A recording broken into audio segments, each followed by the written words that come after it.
Hello students and friends, आज हमारा 10वीं का चैप्टर नंबर 3 है साइंस 1 में, जिसमें आज हम रासायनिक अभिक्रिया और समीकरण इस पूरे चैप्टर का जो है कंप्लीट करने वाले हैं। इस पूरे चैप्टर का स्वाध्याय कंप्लीट करने वाले हैं। तो स्वाध्याय पर आते हैं। देखिए यहाँ पर स्वाध्याय दिया हुआ है जिसमें क्रमशः कई प्रश्न दिए हैं। उन सभी प्रश्नों को मैं एक एक करके उसका आंसर आपको दिखाती जाऊँगी और आप उसको अपनी एक जगह नोटबुक पर कलेक्ट करके राइट कर लेंगे और एग्ज़ाम के लिए प्रिपेयर करेंगे। तो चलिए स्टार्ट करते हैं हमारा स्वाध्याय, जिसमें पहला प्रश्न दिया गया है कि दिए गए उचित पर्याय चुनकर रिक्त स्थान भरिए। तो वीडियो को लास्ट तक जरूर देखिएगा फ्रेंड। लाइक कीजिए, शेयर, सब्सक्राइब कीजिए ताकि ज़्यादा से ज़्यादा लोग इस वीडियो का लाभ उठा सके। हिंदी मीडियम के आपको यूट्यूब पर बहुत ही कम वीडियो मिलेंगे, तो मैं आपके लिए मेहनत करके बनाती हूँ। तो आपका एक लाइक और एक सब्सक्राइब मेरी मेहनत का फल होता है। चलिए देखिए, दिया है कि लोहे के पतरे पर जंग न लगे इसके लिए उस पर धातु का लेप लगाया जाता है। तो इसमें से सही विकल्प जो है वो चुनकर लिखना है। तो इसमें जस्ता है, पहले वाले में जस्ता यहाँ पे कंप्लीट कर देंगे। जस्ता का लेप लगाया जाता है। उसके बाद दूसरा है कि फेरस सल्फेट का फेरिक सल्फेट में रूपांतरण होने की क्रिया क्या कहलाती है? ऑक्सीकरण। यहाँ पे पहला वाला ये जो ऑक्सीकरण है वो यहाँ पर लिख देंगे। ऑक्सीकरण अभिक्रिया है फेरस सल्फेट का फेरिक सल्फेट में, मतलब Fe++ जो रहता है वो जब Fe++ में हो जाता है तो ये ऑक्सीकरण की अभिक्रिया होती है, क्योंकि इसमें इलेक्ट्रॉनों का जो है त्याग होता है। उसके बाद तीसरा है कि अम्लयुक्त पानी में विद्युत धारा प्रवाहित करने पर पानी का, जब अम्लयुक्त पानी में विद्युत धारा प्रवाहित करते हैं तो पानी का अपघटन होता है। ये जो यहाँ पर विद्युत अपघटन लिखा है, यही विद्युत अपघटन होता है। ये वाला तीसरे में लिख लेंगे, पानी का विद्युत अपघटन होता है। H2O में जब पानी प्रवाहित करेंगे तो क्या हो जाएगा? H2O में जब विद्युत धारा प्रवाहित करेंगे इलेक्ट्रिसिटी, तो 2H2 मतलब हाइड्रोजन बाहर निकलता है प्लस O2, ऑक्सीजन गैस बाहर निकलना अपघटन कहलाता है। तो यही अपघटन होता है। इस तरीके से इसका आंसर कर लेंगे। फिर लास्ट है कि BaSol बेरियम क्लोराइड के जली विलयन में जिंक सल्फेट का जली विलयन मिलाते हैं। यह कौन सी अभिक्रिया है? देखिए बेरियम सल्फेट हो जाएगा और जिंक क्लोराइड होता है ZnCl2, यानी कि ये युग्म विस्थापन हो जाएगा। यहाँ पर क्या दिया है? विस्थापन। तो यहाँ पे ये वाला वियुग्म विस्थापन जो ये देख पा रहे हैं आप, यहाँ पर लिख लेंगे ये युग्म विस्थापन अभिक्रिया का उदाहरण है। तो इस तरीके से ये पूरा जो है पहला प्रश्न आप हल कर लेंगे। दूसरे प्रश्न पर आते हैं। दूसरा प्रश्न दिया हुआ है कि निम्नलिखित दिए गए प्रश्नों के उत्तर लिखिए। यहाँ पे कुछ प्रश्न दिए गए, इनका उत्तर आपको एक एक करके मैं बताती जाती हूँ। पहला प्रश्न दिया है, जब किसी अभिक्रिया में ऑक्सीकरण और अपचयन ये दोनों एक साथ घटित होती हैं तो अभिक्रिया को क्या कहते हैं और उदाहरण द्वारा बताइए। तो इसका आंसर हो जाएगा, आपको स्क्रीन पर दिख रहा है इसका आंसर। देखिए कि जब किसी अभिक्रिया में ऑक्सीकरण और अपचयन एक साथ घटित होती है तो उसमें क्या होता है? तो ये अभिक्रिया कहलाती है रेडॉक्स अभिक्रिया। तो देखिए, जब किसी रासायनिक अभिक्रिया में ऑक्सीकरण अपचयन दोनों अभिक्रिया एक साथ घटित होती है तब उस अभिक्रिया को रेडॉक्स अभिक्रिया कहते हैं। रेडॉक्स अभिक्रिया बराबर अपचयन प्लस ऑक्सीकरण, मतलब redox equal to reduction plus oxidation. तो रिडक्शन से RED और OX तो बन जाएगा रिडॉक्स। ठीक है, इस तरीके से रेडॉक्स से रिएक्शन बनता है। रेडॉक्स अभिक्रिया में एक अभिकारक का ऑक्सीकरण होता है तो दूसरे का अपचयन होता है। ऑक्सीकरण के कारण अपचायक का ऑक्सीकरण होता है तथा अपचायक के कारण ऑक्सीकारक का अपचयन होता है। जैसे एक उदाहरण भी यहाँ पर दिया हुआ है, आप देख पा रहे हैं। CuO जो कि सॉलिड स्टेट में है, H2 से जब अभिक्रिया होती है तो कॉपर सॉलिड होकर H2O गैस अवस्था में बनती है। तो उपयुक्त अभिक्रिया में होते समय कॉपर ऑक्साइड ऑक्सीजन परमाणु खो देता है, ये ऑक्सीजन खो देता है अर्थात उसका अपचयन होता है। आगे देख ले तो हाइड्रोजन का परमाणु ऑक्सीजन ग्रहण कर लेता है तथा पानी बनता है, इसलिए हाइड्रोजन का ऑक्सीकरण होता है। इस प्रकार ऑक्सीकरण तथा अपचयन दोनों अभिक्रियाएं एक साथ घटित होती हैं। तो आप वीडियो पॉज करके स्क्रीनशॉट भी ले सकते हैं। यहाँ पे इसके उदाहरण दिए हुए जैसे H2S का SO2 से अभिक्रिया होता है तो सल्फर और जल निकलता है, और MnO2 का HCl से जब अभिक्रिया होता है तो मैग्नीज क्लोराइड MnCl2 और वाटर मॉलिक्यूल और क्लोरीन बाहर निकल जाता है। तो इस तरीके से ये अभिक्रिया जो है कंप्लीट होती है। यहाँ पे ये पूरे प्रश्न का अभिक्रिया को उदाहरण सहित जो है आपने इसको एक्सप्लेन कर दिया। आगे बढ़ते हैं। दिया है कि हाइड्रोजन परऑक्साइड का अपघटन किसके साथ हो रहा है अपघटन, इस रासायनिक अभिक्रिया का दर कैसे बढ़ा सकता है। देखिए यहाँ पे यही प्रश्न है कि हाइड्रोजन परऑक्साइड का अपघटन कमरे के तापमान पर बहुत मंद गति से होता है, मतलब बहुत स्लो होता है, तथा उसमें पानी और ऑक्सीजन प्राप्त होता है। मैग्नीज डाइऑक्साइड का पाउडर डालने पर यह अपघटन तीव्र गति से होता है, मतलब जैसे मैग्नीज डाइऑक्साइड डालते हैं तो ये रिएक्शन बहुत तेजी से हो जाता है। तो यही इसका रासायनिक अभिक्रिया की दर हमें कैसे बढ़ाना है, तो उसमें मैग्नीज डाइऑक्साइड डाल देंगे तो ये अभिक्रिया की दर बढ़ जाएगी। ये रिएक्शन आपके सामने है। स्क्रीनशॉट ले लेंगे तो आपको एक्स्ट्रा क्वेश्चन भी मिल जाएगा। विस्थापन अभिक्रिया क्या है, विस्थापन अभिक्रिया के उदाहरण क्या है, ये सब चीज़ें भी कर लेते हैं। आगे बढ़ते हैं। देखिए दिया है कि ऑक्सीजन व हाइड्रोजन के संदर्भ लेकर अभिक्रिया के कौन कौन से प्रकार हो सकते हैं, उदाहरण सहित स्पष्ट कीजिए। तो यहाँ पर इसका भी आंसर देख लेते हैं। तो देखिए इसका आंसर है कि ऑक्सीजन तथा हाइड्रोजन का संदर्भ लेकर अभिक्रिया के प्रकार एक होता है ऑक्सीकरण और अपचयन, ये दो प्रकार की अभिक्रियाएं होती हैं। तो इसमें दिया है कि इसको उदाहरण द्वारा स्पष्ट करना है। तो एक बार ऑक्सीकरण का एग्जाम्पल देखना है, फिर अपचयन का एग्जाम्पल देखना है। तो ऑक्सीकरण का उदाहरण आप देख रहे हैं, यहाँ पर स्क्रीन पर आपको दिख जा रहा है। ये देख लीजिए, ऑक्सीकरण के कई उदाहरण दिए हुए हैं। पहला है कि जब कार्बन का ऑक्सीजन की उपस्थिति में ज्वलन होता है, जब जलाते हैं तब कार्बन डाइऑक्साइड गैस बनती है। इस अभिक्रिया में कार्बन ऑक्सीजन ग्रहण करता है, इसलिए ऑक्सीकरण अभिक्रिया कहलाती है। देखो C+O2 CO2 बन जाता है। इसके बाद एथिल अल्कोहल के साथ जब अभिक्रिया कराते हैं तो क्या बनता है, एथिल अल्कोहल का जब सोडियम के साथ अभिक्रिया कराते हैं तो हाइड्रोजन गैस तैयार होती है और इस अभिक्रिया में एथिल अल्कोहल हाइड्रोजन गैस मुक्त हो जाती है, इसलिए यह ऑक्सीकरण अभिक्रिया कहलाती है। देखिए ये भी एग्जाम्पल है 2C2H5OH + 2Na 2C2H5ONa + H2 sodium ethoxide, ये जो है सोडियम एथॉक्साइड और तथा हाइड्रोजन गैस ये दोनों मुक्त हो गई।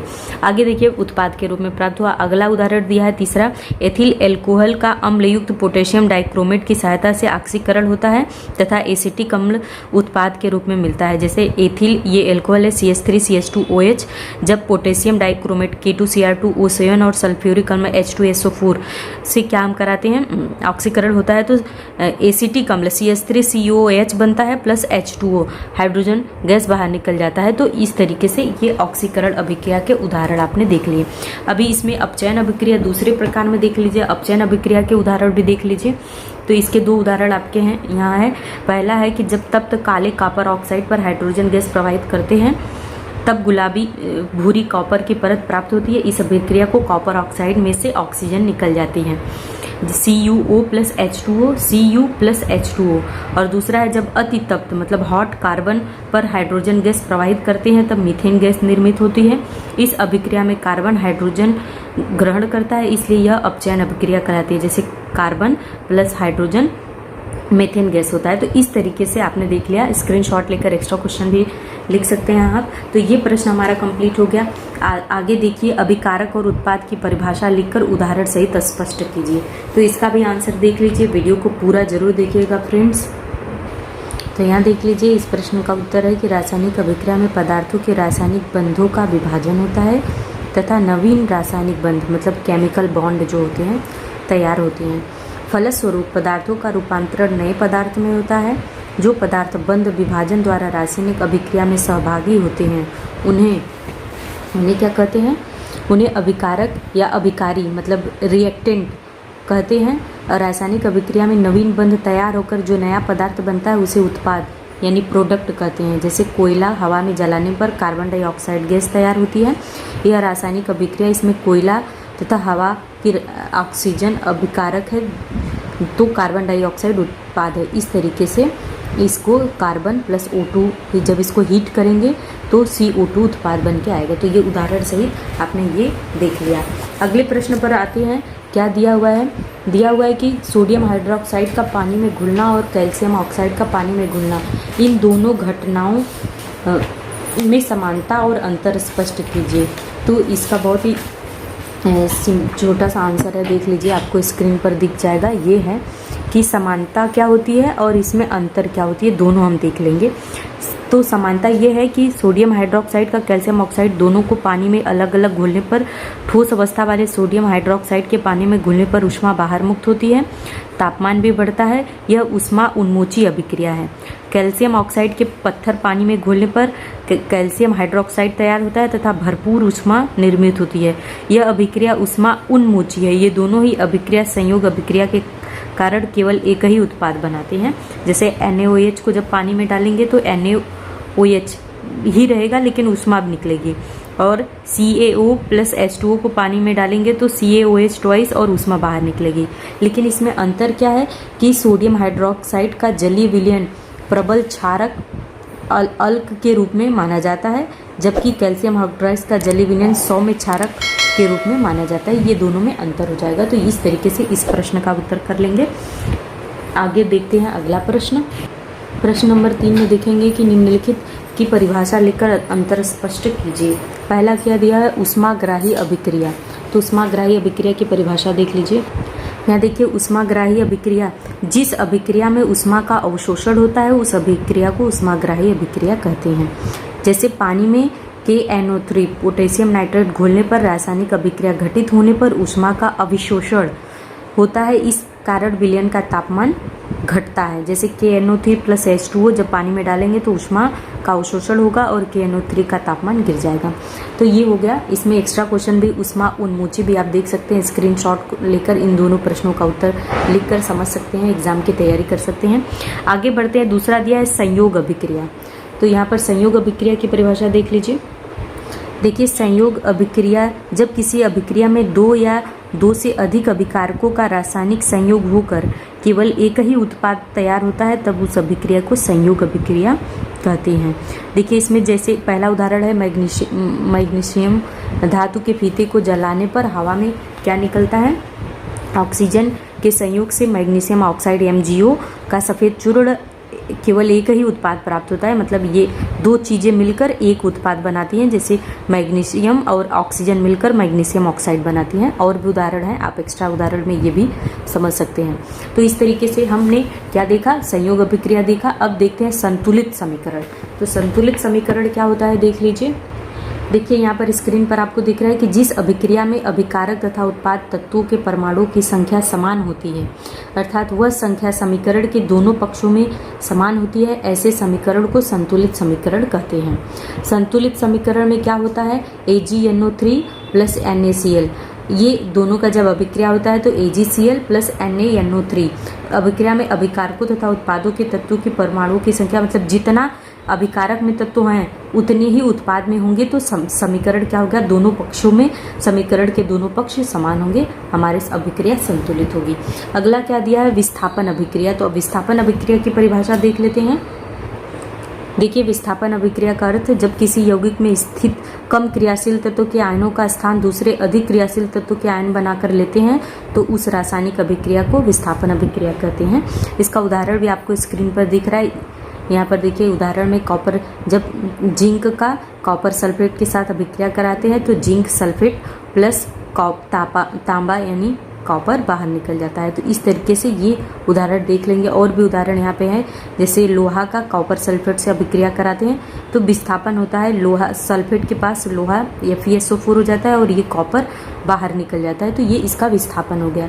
तो इस तरीके से ये सब उदाहरण आपको स्क्रीन पर दिख जाते हैं। बढ़ते हैं अगले प्रश्न पर। देखिए, वैज्ञानिक कारण लिखना है प्रश्न नंबर 4। इसमें क्या दिया है, चूने के पत्थर को गर्म करने पर निकलने वाली गैस को ताज़ा चूने के पानी में प्रवाहित करने से चूने का पानी दूधिया हो जाता है, इसका क्या कारण है। तो देखिए, इसका आंसर आपको स्क्रीन पर दिख रहा है, स्क्रीनशॉट लेकर भी आप लिख सकते हैं कि चूने के पत्थर को गर्म करने पर उसका अपघटन होकर कैल्शियम ऑक्साइड तथा कार्बन डाइऑक्साइड गैस तैयार होती है। यह कार्बन डाइऑक्साइड गैस चूने के पानी में प्रवाहित करने पर अघुलनशील सफ़ेद रंग का कैल्शियम कार्बोनेट तैयार होता है, इसके कारण चूने का पानी दूधिया हो जाता है। इसके बाद अगला प्रश्न क्या है, गैस को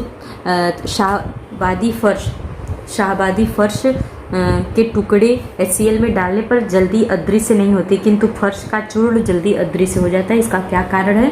तो इसका कारण भी देख लीजिए, इसका आंसर आपको स्क्रीन पर दिख जाएगा, स्क्रीनशॉट भी ले सकते हैं आप लोग। देखिए, पहला दिया है कि अभिक्रिया की दर अभिकारकों के कणों के आकार पर निर्भर होती है। कणों का आकार जितना छोटा होगा अभिक्रिया की दर उतनी ही तीव्र होगी। ठीक है। दूसरा दिया शाहाबादी फर्श के हाइड्रोक्लोरिक अम्ल के साथ अभिक्रिया में शाहाबादी फर्श के टुकड़े की अपेक्षा शाहाबादी फर्श के चूर्ण का आकार छोटे होते हैं, इस कारण उतने ही वजन के फर्श के चूर्ण का हाइड्रोक्लोरिक अम्ल के साथ तीव्र गति से संयोग होता है तथा वह अदृश्य हो जाती हैं। तो ये हमारा दूसरा, चौथे में दूसरा कंप्लीट हो जाएगा। तीसरा है प्रयोगशाला में सांद्र सल्फ्यूरिक अम्ल से तन्य अम्ल बनाते समय पानी में सांद्र सल्फ्यूरिक अम्ल धीमी गति से डालते हुए कांच की छड़ से विलयन हिलाते रहने पर क्या होगा? तो देखिए इसका आंसर है प्रयोगशाला में सांद्र सल्फ्यूरिक अम्ल, वही प्रश्न है, इसका उत्तर आपको स्क्रीन पर दिख रहा है, आप स्क्रीनशॉट भी ले सकते हैं। देखिए तन्य सल्फ्यूरिक अम्ल तैयार करने की प्रक्रिया उष्मा उन्मोची अभिक्रिया है। तनु सल्फ्यूरिक अम्ल तैयार करने के लिए सर्वप्रथम कांच के बर्तन में बड़ी मात्रा में पानी लें तथा कांच के बर्तन को बर्फ के सानिध्य में रखकर 20 मिनट ठंडा करें। इसके बाद धीरे धीरे सांद्र सल्फ्यूरिक अम्ल मंद धारा से छोड़े तथा विलयन को कांच की छड़ से हिलाते रहें। सल्फ्यूरिक अम्ल के पानी के संपर्क में आने पर उष्मा उन्मोची अभिक्रिया होती है, अर्थात उष्मा बाहर निकलती है। इस प्रकार तनु सल्फ्यूरिक अम्ल तैयार होता है। इसके विपरीत पानी को सल्फ्यूरिक अम्ल डालने पर विलयन उबलना शुरू हो जाता है। इसमें बड़ी मात्रा में उष्मा का निर्माण होता है तथा सल्फ्यूरिक अम्ल के छींटे बर्तन के बाहर निकलते हैं। इस कारण हमारे चेहरे तथा हाथ तथा त्वचा के झुलसने की संभावना होती है। तो ये हमारा जो है एक प्रश्न हो जाता है। अगला प्रश्न दिया है कि खाद्य तेल को अधिक समय तक संग्रहित करने के लिए हवाबंद डिब्बे का प्रयोग करना क्यों उचित होता है? तो देखिए इसका भी आंसर आपको स्क्रीन पर दिख रहा है। खाद्य तेल, यदि खाद्य तेल को दीर्घकाल तक रखा जाए तो उसका स्वाद तथा गंध बदल जाती है। इसके कारण बदबूदार यानी विकृत गंध वाली रैंसिड हो जाता है। ये बदबू टालने के लिए, मतलब इस बदबू को टालने के लिए कि ये बदबू न बढ़े, हमें क्या करना है?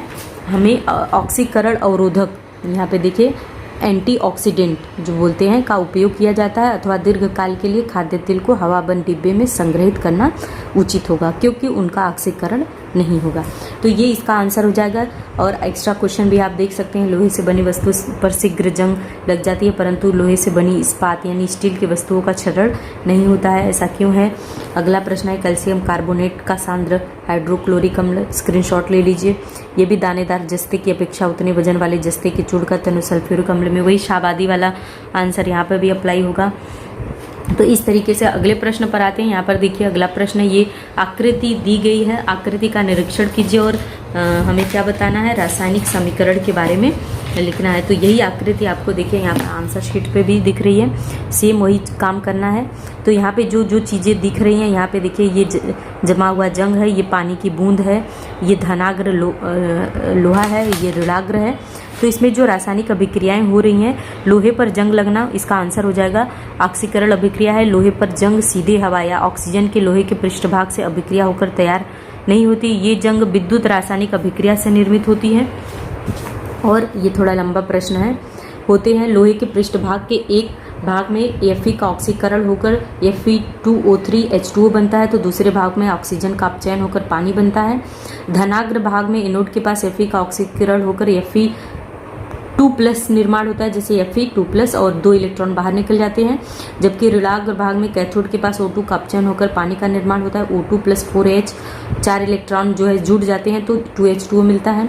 जब Fe2 आयन का धनाग्र भाग से स्थानांतरित होता है तब उसकी पानी के साथ अभिक्रिया होकर ऑक्सीकरण द्वारा Fe+3 आयन का निर्माण होता है। आयनों के द्वारा अघुलनशील लाल भूरे रंग के सजल ऑक्साइड का निर्माण होता है, उसे ही जंग कहते हैं, जो पृष्ठभाग पर जमा होता है।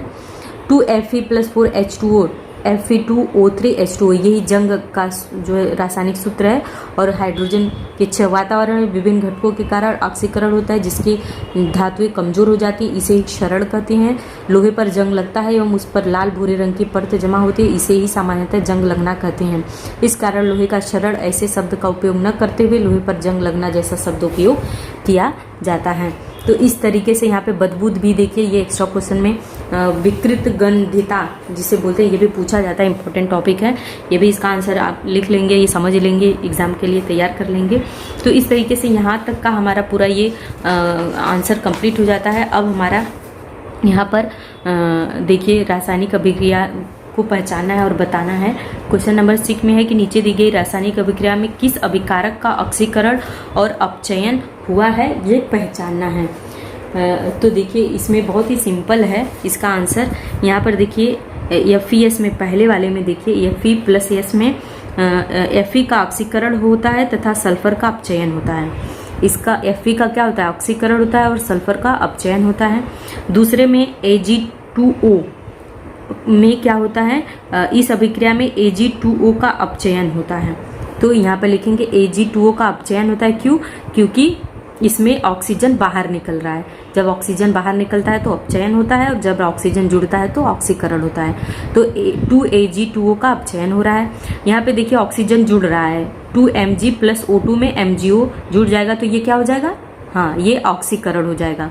तो तीसरे में क्या हो जाएगा, Mg का मैग्नीशियम का ऑक्सीकरण हो रहा है। उसके बाद NiO प्लस H2, यहाँ पर अभिक्रिया में NiO का अपचयन हो रहा है क्योंकि ये ऑक्सीजन बाहर निकलकर जल की मात्रा बन जा रही है। तो यहाँ पर निकिल NiO का अपचयन हो रहा है। तो इस तरीके से हम लिख लेंगे। यहाँ पर स्क्रीन पर भी देख लीजिए, आपको इसका आंसर दिखा दूं मैं, ये स्क्रीनशॉट लेकर आप लिख सकते हैं। आगे देखिए अगला प्रश्न दिया है कि नीचे दिए गए रासायनिक समीकरण विविध सोपानों में संतुलित करना है हमें। तो ये थोड़ा लंबे स्टेप का प्रश्न है। अगर आपको डायरेक्ट संतुलित करने आता है तो वेल एंड गुड, बहुत अच्छी बात है कि आपने प्रैक्टिस किया और इसको आप संतुलित कर पा रहे हैं। और अगर नहीं आता है तो एक एक करके मैं आपको दिखा देती हूँ, आप स्क्रीनशॉट लेते जाइए और इसको लिखते जाइए। जैसे यहाँ पर क्या दिया है, H2S2O7 लिक्विड अवस्था में H2O से अभिक्रिया होकर H2SO4 बनता है। तो यहाँ पर देखिए इसमें कई स्टेप्स होते हैं, सब स्टेप्स देख लीजिए। पहले यहाँ पे पहले सोपान में अभिक्रिया लिख ली गई है। उसके बाद संतुलित समीकरण के दोनों पक्षों के बारे में लिखा है। अभिकारक हाइड्रोजन, सल्फर और ऑक्सीजन, ये दोनों तत्व हैं, तीनों तत्व हैं। हाइड्रोजन की संख्या क्या है, H2 4 है तो यहाँ 4 लिख दिए है। सल्फर की संख्या 2 है और ऑक्सीजन की 7 1 8 है, 8 लिख दिया है।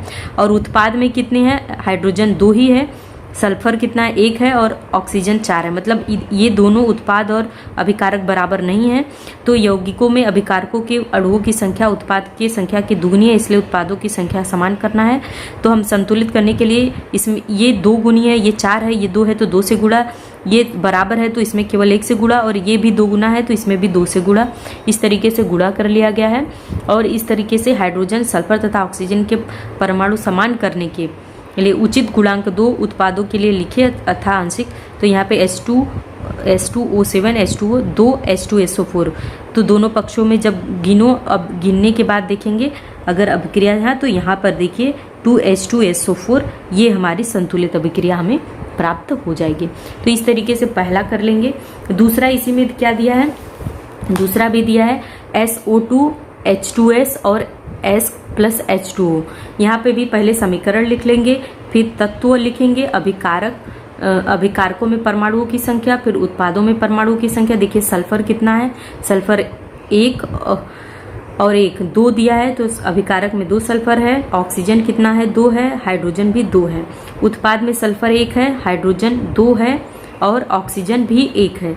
तो दोनों पक्षों में हाइड्रोजन की संख्या समान है, अतः सल्फर ऑक्सीजन संख्या समान करनी है हमें। सल्फर और ऑक्सीजन की संख्या समान करनी है। तो प्रारंभ में 1 और 1 है तो 1 रहेगा। संतुलित करने के लिए 2 से यहाँ पे गुणा कर दिया गया है। तो इस तरीके से ये SO2 plus H2O H2S 2S plus H2O इसको लिख दिया।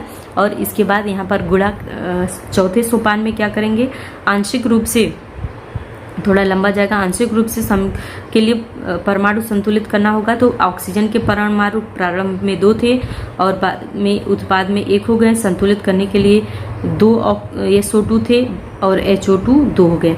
तो इस तरीके से आप स्क्रीनशॉट लेते जाइए और इसका आंसर लिखते जाइए। पूरा आंसर यहाँ पर है। यहाँ पर देखिए इसको फिर से क्या करेंगे और लास्ट में जो हमारा फाइनल आंसर आएगा वो ये रहेगा, यहाँ तक, यहाँ से लेकर ये जो SO2 plus 2 H2S 3S plus 2 H2O, ये हमारा जो है संतुलित रासायनिक अभिक्रिया में प्राप्त होगी। इसी तरह से Ag plus HCl AgCl silver chloride plus H2, ये हमें रासायनिक अभिक्रिया इसकी देखनी है। तो आप स्टेप बाय स्टेप स्क्रीनशॉट ले लीजिए। देखिए Ag की संख्या कितनी है, Ag की संख्या 1 है, हाइड्रोजन की संख्या 1 है, क्लोरीन की संख्या 1 है। लेकिन उत्पाद में भी Ag 1 है, हाइड्रोजन 2 हो गए और क्लोरीन 1 है, तो दोनों पक्षों में उत्पादों को सिल्वर तथा क्लोरीन के परमाणु की संख्या समान है, इसलिए हाइड्रोजन की संख्या समान करना है। तो हाइड्रोजन संतुलित करना होगा तीसरे सोपान में, तो हाइड्रोजन प्रारंभ में 1 है और अंत में 2 है, तो संतुलित करने के लिए प्रारंभ में 2 से गुणा करेंगे तो अंत में भी 2 हो जाएगा। तो इस तरीके से Ag2HCl, अब AgCl प्लस H2, अब क्लोरीन हमारा डिसबैलेंस हो रहा है, तो यहाँ पे क्लोरीन की प्रारंभिक संख्या 2 है, बाद में 1 हो गई और संतुलित करने के लिए 2 से गुणा कर देंगे। तो इस तरीके से ये स्क्रीनशॉट ले लीजिए, लिख लेंगे। अब यहाँ पे आखिरी और स्टेप में क्या करना है, ये सभी पॉइंट्स लिखने के बाद जब हम क्लोरीन को संतुलित कर लेंगे तो हमारा लास्ट में 2Ag, अब हम जब क्लोरीन को संतुलित कर लेंगे तो हमारा क्या हो, सिल्वर भी डिसबैलेंस हो जाएगा, तो सिल्वर को भी 2G लिख देंगे, तो 2G प्लस 2HCl, तो 2AgCl प्लस H2O, लास्ट में हमारा ये संतुलित हमें प्राप्त हो जाएगा। इसी तरीके से NaOH प्लस H2SO4 का जब Na2SO4 प्लस H2O ये प्राप्त होगा तो इसको भी संतुलित करने के लिए लिख लेंगे, अभिकारकों की संख्या लिखेंगे, उत्पादों की संख्या लिखेंगे। इसके बाद दोनों पक्षों का सोडियम को संतुलित करेंगे, फिर हाइड्रोजन डिसबैलेंस होगा तो हाइड्रोजन को संतुलित करना पड़ेगा। उसके बाद फिर हम स्टेप में आगे बढ़ते हैं। यहाँ पर ये सारे स्टेप्स लिखने के बाद स्क्रीनशॉट लेते जाइए, जो है 2NaOH plus H2SO4, NO2SO4 plus 2H2O, ये हमारा फाइनल जो है उत्पाद प्राप्त हो जाएगा। और इसके बाद ये आखिरी जो है जो दिया हुआ है N2 प्लस H2NH3, जो है N2 प्लस, ये आपके बुक में पेज नंबर 35 पर दिया है, प्रश्न में नहीं दिया है, तो आप वहाँ पर जाकर इसको संतुलित होने के स्टेप्स वहाँ से भी लिख सकते हैं। तो इस तरीके से इसको भी संतुलित कर लेंगे तो ये हमारा जो है आंसर कंप्लीट हो जाता है। आते हैं अगले प्रश्न पर। अगला प्रश्न क्या दिया हुआ है, नीचे दी गई रासायनिक अभिक्रिया उष्माग्राही है या उष्मादायी है या उष्माक्षेपी है, इसको हमें पता करना है। तो जिसमें प्रारंभ में उष्मा दी जाती है वो उष्माग्राही होते हैं, जिनसे उष्मा ली जाती है वो उष्मा उन्मेची होती हैं। तो देखिए HCl, जो हमारा HCl वाला ये है, इसकी उष्मा बाहर निकल रही है, तो बाहर निकलने के स्टेप को क्या बोलते हैं, बाहर निकलने के स्टेप को क्या बोलेंगे हम, ये उष्मा उन्मोची है, उष्मादायी या उष्मा उन्मोची हो जाएगा। उसके बाद इसमें क्या है, उष्मा प्रारंभ में दी जा रही है तो ये उष्माग्राही हो जाएगा। क्या हो जाएगा, उष्माग्राही। ठीक है। इसके बाद CaO प्लस H2O में बाहर उष्मा निकल रही है तो ये उष्मा उन्मोची हो जाएगा, उष्मा उन्मोची या उष्मादायी भी बोल सकते हैं।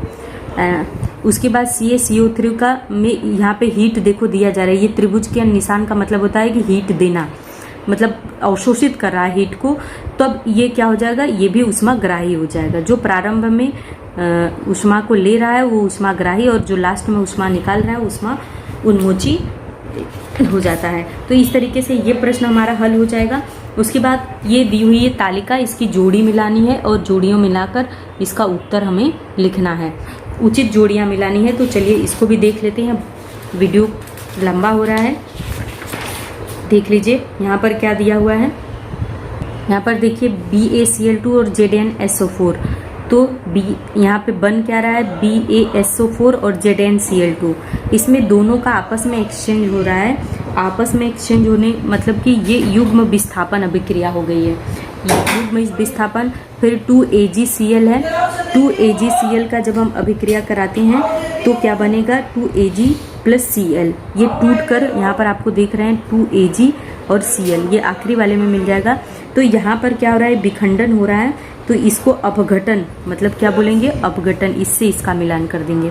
इसके बाद क्या दिया है, CuSO4 प्लस Fe, जब CuSO4 का Fe से जब अभिक्रिया होता है तो यहाँ पर क्या बन रहा है, देखिए FeSO4 प्लस Cu, यानी कि ये क्या हो रहा है, एक्सचेंज विघटन हो रहा है, तो इसका उत्तर हम लिखेंगे विस्थापन, यहाँ पर ये विस्थापन में जाकर मिलेगा।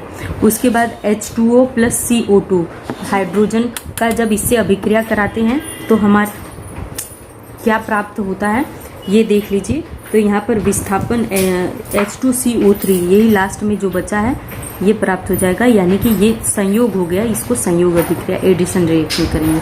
तो इस तरीके से हम इसको कर लेंगे। आई होप आपने पूरा वीडियो देखा, आपको समझ में आया। पूरा वीडियो देखने के लिए धन्यवाद। मिलते हैं नेक्स्ट वीडियो में। आपका दिन शुभ हो।